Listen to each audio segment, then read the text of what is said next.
SIR নোটিশের আতঙ্কে ফের এক মর্মান্তিক আত্মহত্যার ঘটনা দক্ষিণ দিনাজপুরে। কুমারগঞ্জ বিধানসভার বানিহারি কামাতপাড়া এলাকার বাসিন্দা 31 বছরের সুভাষ হেমব্রম আত্মঘাতী হন বলে অভিযোগ। তিনি গোয়া রাজ্যে পরিযায়ী শ্রমিকের কাজ করতেন। পরিবারের সূত্রে জানা গেছে, গত 11 তারিখ তার বাড়িতে এসআইআর সংক্রান্ত নোটিশ আসে। শুনানিতে যোগ দিতে 20 তারিখ গোয়া থেকে বাড়ি ফেরার পথে ছিলেন সুভাষ। সূত্রের খবর, ভুবনেশ্বরের কাছে ট্রেন কিছুক্ষণের জন্য দাঁড়ালে তিনি নেমে পাশের একটি আমবাগানে গিয়ে ফাঁস দেন। পরিবার জানায়, নোটিশ পাওয়ার পর থেকেই গভীর আতঙ্কে ভুগছিলেন তিনি। শুধু সুভাষ নন, পরিবারের আরও 4 জনের নামেও নোটিশ এসেছে বলে দাবি।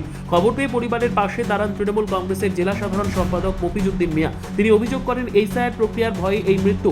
নির্বাচন কমিশনের ভূমিকা নিয়ে কড়া ভাষায় ক্ষোভ প্রকাশ করেছেন তিনি।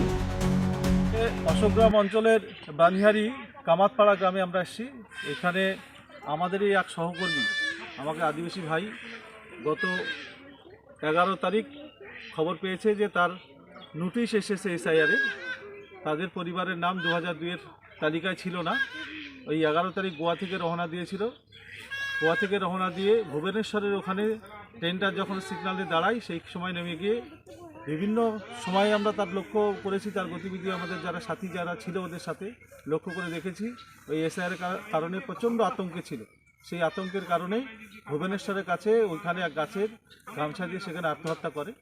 এই নির্বাচন কমিশনের, আমরা তো নির্বাচন কমিশন বলি না, এটাকে নির্যাতন কমিশন বলি। এই নির্যাতন কমিশনের স্বেচ্ছাচারিতার কারণে কত আর মানুষের যে প্রাণ নিবে এই আরএসএস আর বিজেপিকে সন্তুষ্ট করার কারণে। ওই তো বাইরে গেছিল, বাইরে থেকে আসার সময় ওদের ট্রেন থেকে নেমে মারা গেছে, ফাঁসি টাঙিয়েছে। ও ফাঁসি টাঙ্গায় সুসাইড করেছে, এই তো? হ্যাঁ, কবে মারা গিয়েছিল? এটা মঙ্গলবার দিন। সম্ভবত মঙ্গলবার। হ্যাঁ। আতঙ্কটা কিসে সে মানে যে একটা আতঙ্ক, যে শোকজনক একটা আতঙ্ক, মানে ডিপ্রেশনটা কিসের ছিল?